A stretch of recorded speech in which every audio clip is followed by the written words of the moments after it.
I said that the church is the foremost development partner of government. You look at the number of schools the churches have built. Look at the number of hospitals the churches have built. Look at the number of universities the churches have built and the faith-based organizations have built. So at that point, I was joking and I said, oh, people are talking about taxing churches. I don't believe, and we will not tax churches. Maybe we should have actually paid them for what they did, not really trying to tax them. But I wasn't really saying we should pay churches. No. At the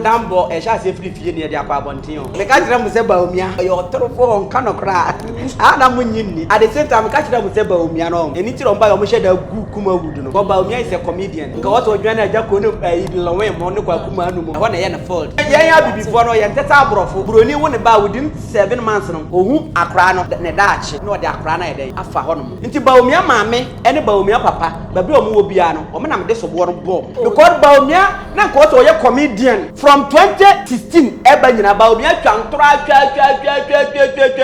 they said they were doing sorry. Sorry, them Zechariah chapter 4 verse 1. I can't see every clap for me because I'm able to read the Bible whilst I am not a Christian. And about me, I know what Nimo here tip on Koto into a Kojina baby. Obi Otim Kachira Ghana for Ghana for Yatima Ghana card Makuma 70 million. At 70 million Ghana for 38 million. Or don't Ghana 70 million. I hate black media. Danny Dynamic stress over subscribe. Now I say now I like it at the amami. Meaning I like Jennifer Faculty the wish I actually and come more at the after. Let's say no. You're going to share a video be about Bontia. You know, no. Your mom penny and I say advice about Bontin, but say, say no idea. I sorry, and I say so you could no beat your mocha. And that's sorry, I'll see say won't your mocha games. Have some no kind. I grow now. Moody, you're going to share video nearby. I also want to have a golden age of a relationship between government and the church and faith-based organizations. I believe, and I said this the other day when I was, I think, in Bono region or so, when I met the clergy, I said that the church is the foremost development partner of government. Is the foremost development partner of government. The church and faith-based organizations. Why do I say so? You look at the number of schools the churches have built. Look at the number of hospitals the churches have built. Look at the number of universities the churches have built and the faith-based organizations have built. Look at the number of people the churches and faith-based organizations take care of on a daily basis. Can you imagine, just take a thought for a moment, that you wake up tomorrow and all the schools, universities, and hospitals the churches have built disappear. They just disappear. How would Ghana be like? Ghana will collapse, isn't it? We will not survive in this sort of situation because there will be chaos.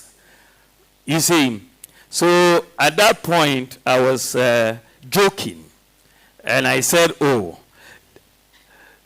people are talking about taxing churches. I don't believe, and we will not tax churches because if you look at the work the churches have done, then I was joking, then maybe we should have actually paid them for what they did, not really trying to tax them. But I wasn't really saying we should pay churches. No, I'm saying that we should give incentives to churches to do more. When we talk about our external development partners, we are giving them all sorts of import exemptions. But when we talk about our internal development partners like the churches or faith-based institutions, we don't give them any exemptions. But they do more in terms of development than many of our external development partners.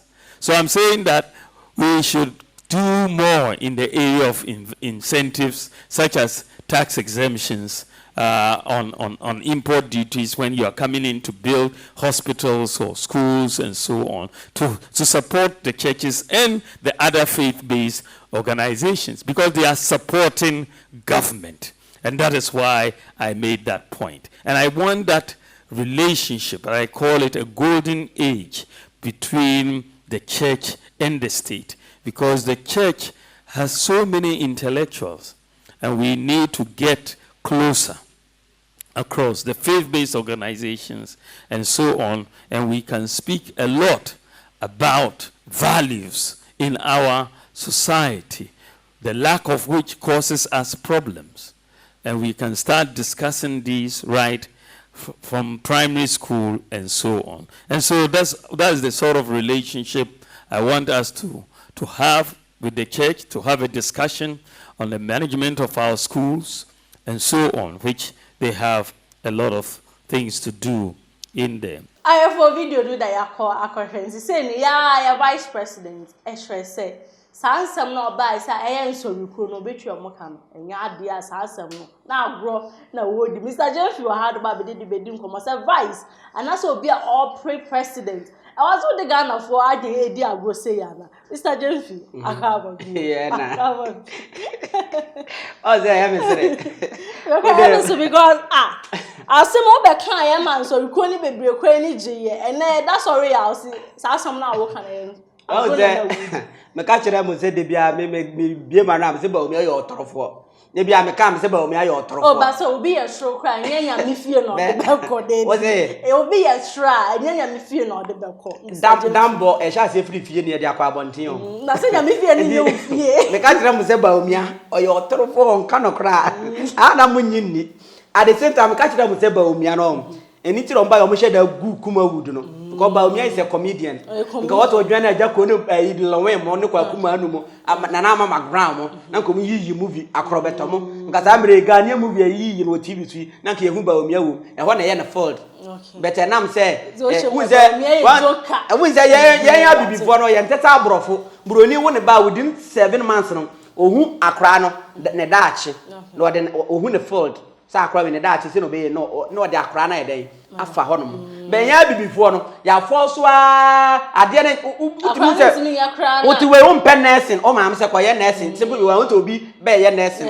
What a quiet law, what you must a law you won't pay, but want to be the chair white I said it yes, mammy, I could see there banano, or the general woman and your pet, meaning mammy bidden papa be omiaska for pa, or mu scabuta, and the man will be a lawyers, it be a lecture, or move, Nana Baba cope. Oh no, you be that about there or so about what do you call it, tennis ball? No, I wish I know me. One of my papa, I will cry the one myself a bobber. Why you cry? Whoa! When you thought what bought at the other side of China, yeah, but they always kept writing on more lawyers and one.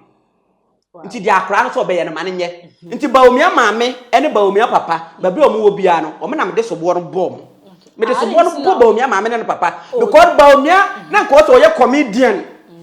It's a Mr. B. Monet, basket man for basket man for money. And Kayana Kakakano, and also comedian and Kaman for and COVID-19 by you don't come be a COVID-19 for a be woo, Nanko or your comedian now, ye, said the Quack and Uncle Sereno, and Coma, Mania is near the Adenaka Bawumia or Quananqua, let me on the video in the chubby, which now Mike is in anyone. Or Srebe 1 hour, one country. The man is just a comedian.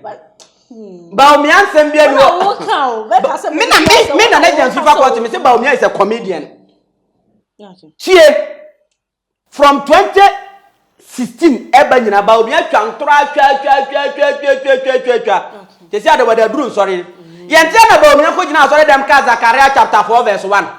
Enya asofo anim na okokan. Na no fomo ye. Wan fom. Na no na fomo ye. Wan fomo what is that? One wa kan si ewie to owie ya was say clap for me because I'm able to read the Bible whilst I am not a Christian. I want say wow so ye Jovia. Oh. Kama. Eya so yuku no. Enu ti na me pese Ghana fo nyina ti ase say efi ne kro Bawumia ma ye nto aba ma no because he's a comedian.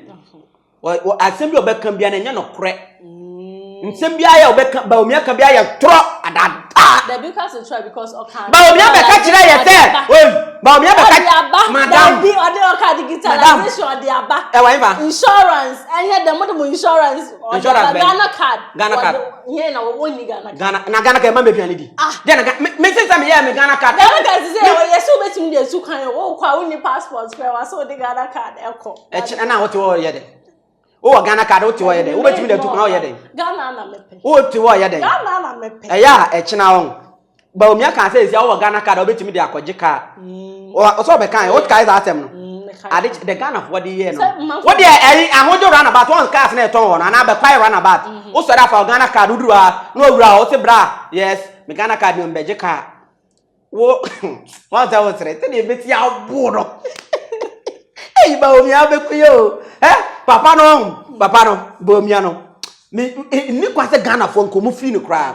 na dey me anto ko champanifo wo ko share at big shops wo ko share reverends wo ko share apostles akosho mo me hyenkom na asofo no mo hyenkom no ko yeme nwanwa se Bawumia timi abeginu anima ka asem no nyame antimi anya nkyere se asema papa ikan wo boa wentimi anya ankyere ba ye tia na Bawumia be ka kire so Ghana de eni kwan se ye jijiji taxes ne ileve ne wan se ye de ye akwan to boot na wo no e na se ajijiji sa sika na aden ye o se kobo bosia de sa sika na de ya akwan ba na watimi de ajijiji akwan na o mo ba ye no mugu sa to no o de bia ya o kwatena Peace FM men ka ga so aya ga so ne gu na so no mum na de mra ne ba okay we advice so won so kan wa so won na de digitalization Ghana card buy why president why de no de buy so ye na bedis o no ye na bedi a kire nsam na o kan nsam na Bawumia kan na me kan o enya me na me ka so obi si yo onu amu okwatena Peace FM say oh mobile money there ahiafo na omoye mobile money na ade kilo obi ye mobile money was your tax no ye MPP aban there me na me boss akofo ado apuskuri jak Toronto the mafia me na kasa ndi ye levy there maso ye ne ba ye ho na ye levy ye aduma Bawumia be ka kire so oh ma be ye aduma Bank of Ghana scale wo Bank of Ghana ye hu bi da nti ye aban mu da ye mo bosia da ye ko IMF a mo mfa se kan twa ye me ne koshi yoyom munku ye ni ba ye mfo no mu gina IMF na IMF no kra bro mo bre o mantimi anko NDC former finance minister ye frɛ no se tekpe o na frɛ o no ka chom se mo ma bon Bawumia na mudi na chi no nka o se Bawumia wo secondary school na nko kire economy o ti ase e wo secondary school na mo de na be sha na wa bon o timi o mo nya IMF da mo mra na o do mo tena ase na o de pen to na pa o se mo nko ya na IMF this kind ma o mo enti Bawumia no o nimo he o tipo nkoto enti o kojina ba bia obi o timi ka kire Ghana for ya timi ye Ghana card ma ko 70 million na 70 million Ghana for ye nyina ye 38 million o ye da no ko ye Ghana 70 million once no ye ne say omo be wo omo issue because recently na omo be wo ma kire no jao omo be wo ma kire no 2022 Bawumia can say oh from that was is in March and April one of can say enkra ye be wo omo nyina ye wo na Ghana card ye be ya amaso o can 2 times amaso 2023 year atwami o can is in September and November say December so and also amaso na anu ya ye wura this 2024 we mu January mu o san be kan sa asem no abaso say ne no di bia kan ho abaso e no di bia kan ho ade a wo ye wo kan ma ne ye so de bi so ade a wo ye wo kan ma ne ye ye ade to ho ade a me se Bawumia ye otorofo Bawumia nya obi o wo to lead Ghana se Bawumia nya lead Ghana say Kim asemati so be ha ade bia se Bawumia nya be lead Ghana say Kim Fulani for beju corona fa anything na na otumfo di na fa sha Fulani for bre no ayi no afunu mu ponkon omo pa ta se Bawumia be president a omo Fulani for ma beju corona na fa na say Fulani for nkwa na bre we onu kwa de afunu mu ponkon na ba ye be on pa kire se ayi second lady very soon oba be ye first lady so e on be take over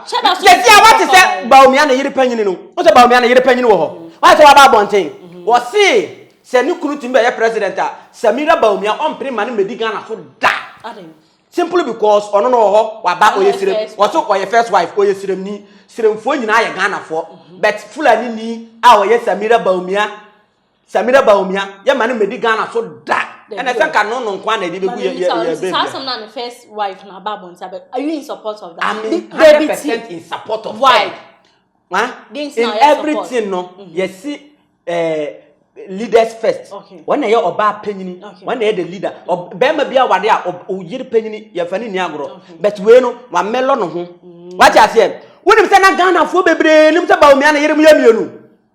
Abambagben, our Speaker of Parliament. And that ye 2020 ye de Akufo-Addo usi so no aye to abawie and no boss Bawumia yere din say the first wife ni ho na Bawumia ne Samira sada no oduru fie wo suma ne nyina si ye na say Samira ni say ni kunu first wife so no omo nyina wo the same house but me can say Ghana fo nim na Speaker of Parliament ababeka dey time me say me against of it say Samira any Bawumia always omomom ne nam say Bawumia be kwa campaign Oni Samira na eko meboa and who first wife otife wo yen hwe mo abema I didn't know person say be man be president I wo be first was his first lady Edema Ghana first thing first I didn't know him say first thing first I didn't know when do kunu nechi ama mo yen campaign because he said that enye wonu na edi ni kunu echi o ni kunu no ana aka kire ne say ontena se opa ne Bawumia kan kire ne first wife say bra na yenko ye campaign obedi nachi be Bawumia na ye na adwene se ono no ntena fie ode ne tete ana ono nto press o kire Ghana fo nyina se wona ye first wife na Bawumia soro ode ne tete Bawumia ene ntina de bia me se oye onka nokre oye otorofo Bawumia hu na suro no papa no onye akofa Bawumia second first wife diaba I think it's alleged say more was it former president John Dramani was second wife right is it true John Dramani Mahama Assemblies of God okay nya wo na wo kan say it is alleged nti bi da na me o say friend say me is alleged it's not me sound you rap John Dramani Mahama na yere ye ba ko pe a wo ye bonu ne a ofiri bonu mamu wanchi aye friend Lodina Mahama sa o ka tell John Dramani Mahama ne ma no omunyina so omunye what do you call it so omunyina anye Lodina Madia na meti ase ene de wono obi wo ya ansa na wo be ware Lodina and the woman bi wa akira ansa na wo be ware we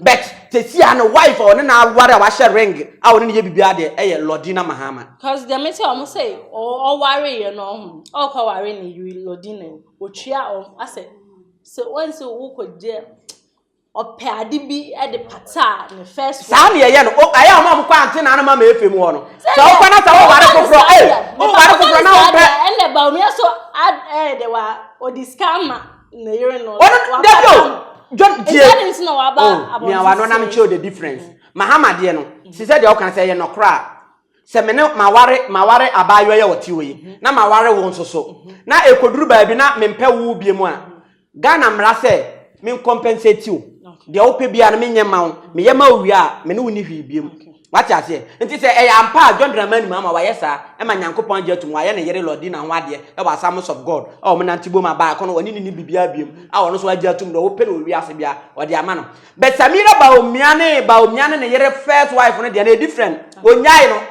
wode nete de bia obie we je na wotwe no ko bie we nsu je na wotwe wone wo nete e da sori ye bom what ase obie we de na wotwe no obie we de na wotwe nti adenti na wo bie me de na wotwe no obie we nsu de na wotwe na de bia person no we na nantenam de me hye dem nti what would the difference no nti wono no wagya no as facial no so count o say wono fa no ho fa chance Samira we elephantiasis masa menya ma me kansem wono no ho fa chance we wono hu no yo ba o sipicita what you say gentleman because I want to say 2024 about Bawumia betima be president because he say once in the drive na me pa say we NDC ni na obisa me sa asem we no maybe na senior ba no maybe betima hu nsa do what Ghana wo gitum say Bawumia betima be president of Ghana no on ta frɛ na batwe ne ehwe obi nwom wa wo say Bawumia betima be president 2024 no ta frɛ wa batwe ne ehwe se wo gitum atafrɛ wa batwe na so we dey say wa batwe de